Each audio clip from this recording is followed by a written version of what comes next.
ආයිබෝවන් අද අපි සූදානම් වෙන්නේ මහර බන්ධනාගාර ගැටුම සම්බන්ධයෙන් අලුත්ම විස්තර කිහිපයක් තොරතුරු කිහිපයක් ඔබ වෙත අරන් එන්න. ඉතින් මේ මහර බන්ධනාගාර ගැටුමේ ඇත්තම ආරම්භය සිද්ධ වුණේ කොතනද? සැකකරුවන් කවුද? ඒ වගේම මේ බන්ධනාගාර ගැටුම පිටිපස්සේ නාමල් රාජපක්ෂ ඉන්නවද? අවසාන වශයෙන් අපි කතා කරන්න බලාපොරොත්තු වෙනවා මේ ගැටුමට යම් ආකාරයක නිලධාරීන්ගේ හැසිරීම හේතු වෙලා තියෙනවද?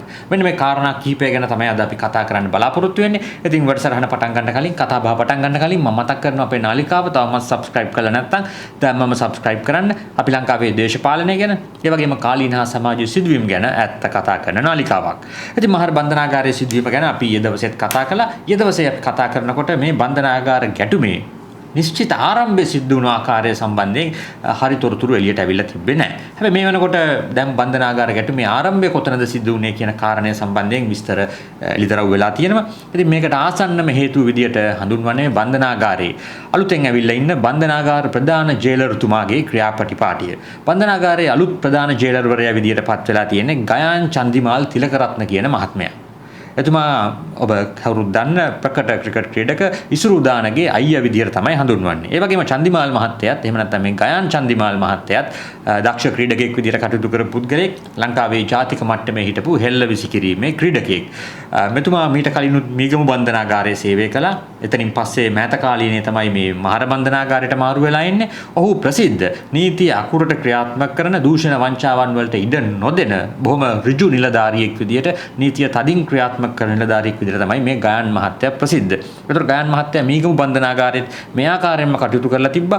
මද්ද්‍රව්‍ය ජාවාරමට, දුරකථන පාවිච්චියට, නීති විරෝධී කටයුතු වලට ඔහු වැට බඳින්න කටයුතු කරනවා. ඉතින් මේ මීගමු කරපු දේම ඔහු මහරට ඇවිල්ලත් කරන්න පටන් අරන් තියෙනවා. මද්ද්‍රව්‍ය ජාවාරමට, එතකොට දුරකථන භාවිතය සහ විවිධාකාරයේ විවිධ අපරාධමය ක්‍රියාකාරකම් මේ හිරගෙදර ඇතුලේ සිද්ධ වෙනවා. සමහර ලාවට එළිය සිද්ධ වෙනවටත් වඩා භයානක ආකාරයට සංවිධානාත්මක ආකාරයට අපරාධ මේ හිරගෙවල් ඇතුලේ සිද්ධ වෙනවා. ඉතින් ගයාන් මහත්තයාගේ පැමිණීමත් එක්ක මේ දේවල් වලට වැට බැඳලා තියෙනවා. ඉතින් ඔහු ඒ සඳහා ඔහුගේ හැකියාවන් පාවිච්චි කරලා විවිධ ක්‍රියාමාර්ග අරන් තියෙනවා. ඉතින් මේකෙන් ප්‍රධාන කණ්ඩායම් දෙකක් අසතුටටපත් වෙනවා. පළවෙනි කණ්ඩායම තමයි මේ දේවල් වලට සම්බන්ධ රැඳවියන්. නැත්නම් වෙලාවට මේ දේවල් මෙහෙවන, මේ දේවල් වලින් මුදල් හොයන, ජාවාරම් කරන රැඳවියන්. සහ මේ මද්ද්‍රව්‍ය වගේ දේවල් පාවිච්චියට ඇබ්බැහි වෙලා ඉන්න රැඳවියන්.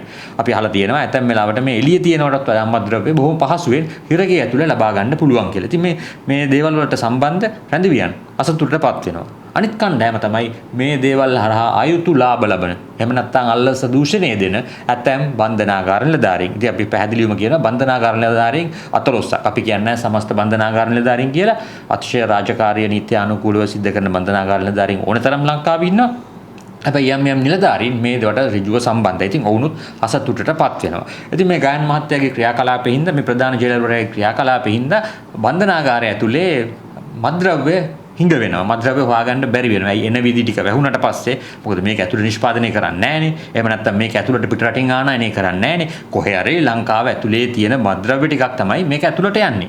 මේක හිරකරුවෝ ගිහිල්ලා ගෙවල් වලින් අරන් එන්නෙත් නැහැ. එහෙම නැත්නම් හිරකරුවෝ තාප්පෙන් පැනලා අහල පහලට ගිහිල්ලා එකතු කරන් එන්නෙත් නැහැ. අනිවාර්යෙන් මේ දොරටු හරහා තමයි මේක ඇතුළට මේ දේවල් යන්නේ. ඉතින් මේ දොරවල් ටික වැහුණට පස්සේ ඒ හිදස් ටික වැහුණට පස්සේ බන්ධනාගාරයේ මද්ද්‍රව්‍ය නැති වෙනවා. ඉතින් මද්ද්‍රව්‍ය නැති වුණාට පස්සේ සිරකරුවන් 4 දෙනෙක් මේ සිදුවීම සිදු වෙච්ච දවසේ සිරකරුවන් 4 දෙනෙක් වහලට නැගිලා යම්කිසි විරෝධයක නිරත වෙලා තියෙනවා. දැන් හිරකරුවන්ගේ පැත්තෙන් මේ වෙලාවේ සාධාරණ කතාවක් කියනවා මේ ප්‍රමාණවත් ඉඩ පහසුකම් නැහැ. සාමාන්‍යයෙන් මහර බන්ධනාගාරයේ 900 දෙනෙකුට 1000කට වසන ප්‍රමාණයකට තමයි පහසුකම් තියෙන්නේ. හැබැයි මේ වෙනකොට 4100කට අධික සිරකරුවන් ප්‍රමාණයක්, රැඳවියන් ප්‍රමාණයක් ඉඳලා තියෙනවා. ඉතින් කෙනෙකුට අර්ථකථනය කරන්න පුළුවන් ඒක හින්දා මේ විරෝධතාවය ඇති වුණා කියලා. හැබැයි වාර්තා වෙන විදිහට මේක එහෙම විරෝධතාවයක් නෙමෙයි. මේ මද්ද්‍රව්‍ය නැතිවීම හින්දා අර භාෂාවෙන් ඔවුන්ගේ භාෂාවෙන් කිව්වොත් සික් එක හැදිලා සිද්ධ කරපු විරෝධයක් කියලා තමයි වාර්තා වෙන්නේ. කොහොම හරි මේ විරෝධය ගැන ඇයි මේ විරෝධය කරන්නේ මොකද්ද ප්‍රශ්නේ කියලා හොයලා බලන්න බන්ධනාගාර නිලධාරීන් මේ තැන් වලට ගියාට පස්සේ බන්ධනාගාර නිලධාරීන්ට පහර දෙන්න උත්සාහ කරලා තියෙනවා. ඉතින් මීගමු බන්ධනාගාරයේ සිදුවීමත් එක්ක ඒ අත්දැකීමත් එක්ක බන්ධනාගාර නිලධාරීන් තීරණය කරලා තියෙනවා එතනින් ඉවත් වෙන්න. එහෙම නැත්නම් මේ සිරකරුවන් රැඳවියන් ඉන්න ප්‍රදේශයෙන් ඉවත් වෙන්න තීරණය කරලා තියෙනවා. හැබැයි ඔවුන් ඉවත් වෙලා යනකොට ඊටාම බුද්ධිමත් තීරණයක් අරන් තියෙනවා. මේ තීරණය කවුද ගත්තේ කියලා දන්නේ නැහැ. නිලධාරීන් කට්ටියක් එකතු වෙලා ගත්තත් දන්නේ කොහොම හරි ඉතාම බුද්ධිමත් තීරණයක්. ඒ තමයි බන්ධනාගාර අවිගබඩාවේ තිබ්බ සියලු ආයුධ, බන්ධනාගාර රෝහලේ තිබ්බ ඖෂධ, ඒ වගේම මුළු තැන්ගේ තිබ්බ කැපෙන දේවල්, එහෙම කියන පිහි මන්න වගේ දේවල් පවා එළියට අරන් යන්න මේ නිලධාරීන් කටයුතු කරලා තියෙනවා. ඉතින් මං හිතනවා ඒ තීරණය හින්දා මේ බන්ධනාගාර ගැටුමෙන් අයින් වෙන්න තිබ්බ ජීවිත ගණනාවක් බේරෙන්න ඒ මොහොතේ ගත්ත ඒ ෂණික තීරණය හේතු වෙන්න ඇති කියලා. එතනින් පස්සේ දැන් බන්ධනාගාර නිලධාරීන් ඉවත් වෙනවා. එතනින් පස්සේ මේ බන්ධනාගාරේ ඉන්න රැඳවියන් බන්ධනාගාර ගොඩනැගිලි ගිනි තියන්න පටන් අරන් තියෙනවා. කඩා බිඳ දාන්න විනාශ කරන්න පටන් අරන් තියෙනවා. බන්ධනාගාර රෝහල සම්පූර්ණයෙන් විනාශ කරලා තියෙනවා. ඒ වගේම ප්‍රධාන ජේලර්වරයාගේ කාර්යාලය, ඒ කියන්නේ අර ගයන් මහත්තයාගේ කාර්යාලය සම්පූර්ණයෙන් විනාශ කරලා තියෙනවා. මුළු තැන්ගේ විනාශ කරලා තියෙනවා. ඒ වගේම පුනරුත්ථාපන කටයුතු සඳහා අලුතෙන් ඉදි කරපු ගොඩනැගිල්ලත් විනාශ කරලා තියෙනවා. ඉතින් බන්ධනාගාරයේ මාධ්‍ය ප්‍රකාශක ගජනායක මහත්තයා කියන විදිහට මේ පාඩුව කෝටි 15කට වැඩි කියලා තමයි කියන්නේ. ඒ කියන්නේ මීගමු බන්ධනාගාරයේ සිදු වුණාට වඩා කීප ගුණයක දැවැන්ත දේපල හානියක් සිද්ධ වෙලා තියෙනවා. මේ මහර බන්ධනාගාරයේ ජීවිත හානිය අඩුයි. මේක ඊටාම් වාසනාවන්ත තත්වයක්. රැඳවියන් එක්කෙනෙක් මිය ගිහිලා තියෙනවා. 9 දෙනෙකුට ආසන්න ප්‍රමාණයක් තුවාල ලැබලා රෝහල්ගත වෙලා තියෙනවා. ඉතින් කොහොම හරි මේ විදියට ගොඩනැගිලි ටික විනාශ කරනවා. ඊට පස්සේ මේ බන්ධනාගාරයේ තාප්පේ අලුත් වැඩියා කරමින් තියෙන ස්ථානයක් තිබිලා තියෙනවා. ටකරන් ගහලා අලුත් වැඩියාව සිද්ධ කරන ප්‍රදේශයක් තිබිලා තියෙනවා. ඉතින් මේ ප්‍රදේශය කඩාගෙන ඒකේ ටකරන් ටික ගලවගෙන රැඳවියන් එළියට එන්න උත්සාහ කරලා තියෙනවා. මේ අවස්ථාවේ තමයි බන්ධනාගාර නිලධාරීන් වෙඩි තැබීම සිද්ධ කරන්නේ. හැබැයි වෙඩි තැබීම වලින් කිසිදු පුද්ගලයෙකුට හානියක් සිද්ධ වුණා, මිය ගියා කියලා වාර්තා වෙන්නේ. අර මිය ගිය රැඳවියා සහ තුවාල ලැබපු රැඳවියන් සියලු දෙනාම තුවාල ලැබලා තියෙන මේ අභ්‍යන්තරයේ සිරකරුවන් අතර රැඳවියන් අතර ඇති වෙච්ච ගැටුම් හින්දා. ඒ කියන්නේ ඔවුන් අතර තියෙන ඇරියස් විවිධ ප්‍රශ්න මේ මොහොතේ එළියට ඇවිල්ලා කොහොම හරි ගැටුම් ඇති වෙලා තියෙනවා කණ්ඩායම් කිහිපයක් අතර. ඒ අනුව තමයි මේ තුවාල සිදුවීම් සිද්ධ වෙලා තියෙන්නේ. ඉතින් එතනින් පස්සේ මේ බන්ධනාගාරයේ මේ තත්ත්වය සමනනය කරන්න ජ්‍යෙෂ්ඨ නියෝජ්‍ය පොලිස්පති බස්නාහිර දිසාව භාරව ඉන්න සංජීව මැදවත්ත මහත්මයාගේ මූලිකත්වයෙන් මෙහෙයුම් ගණනාවක් සිද්ධ කරනවා. විශේෂ කාර්ය බලකාය හමුදාව, නාවික හමුදාව මේ ආදී කණ්ඩායම් සියල්ල එකතු වෙලා මෙහෙයුමක් කළා. පැය ගානකට පස්සේ තමයි මේ බන්ධනාගාරය සම්පූර්ණයෙන් මුදා ගන්න කටයුතු කරන්නේ. ඒ වගේම අර මියගිය රැඳවියා වත්තල ප්‍රදේශයේ පදිංචිව හිටපු 33 හැවිරිදි අයෙක් කියලා තමයි වාර්තා වෙන්නේ. ඔහු රිමාන්ඩ් බන්ධනාගාරගත වෙලා ඉඳලා තියෙන්නේ.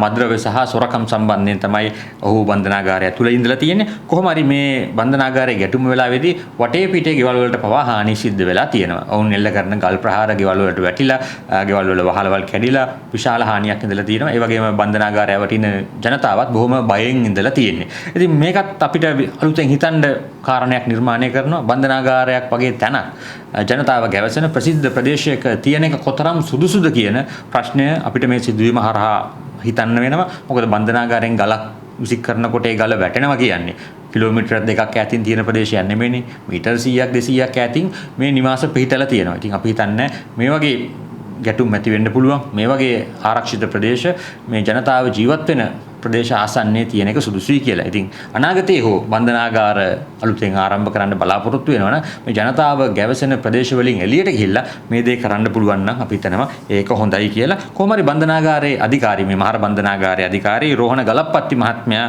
කියන විදිහට 104 දෙනෙක් මේ ගැටුමට සම්බන්ධ 104 දෙනෙක් මේ වන විට වෙනත් බන්ධනාගාරවලට මාරු කරලා යවලා තියෙනවා.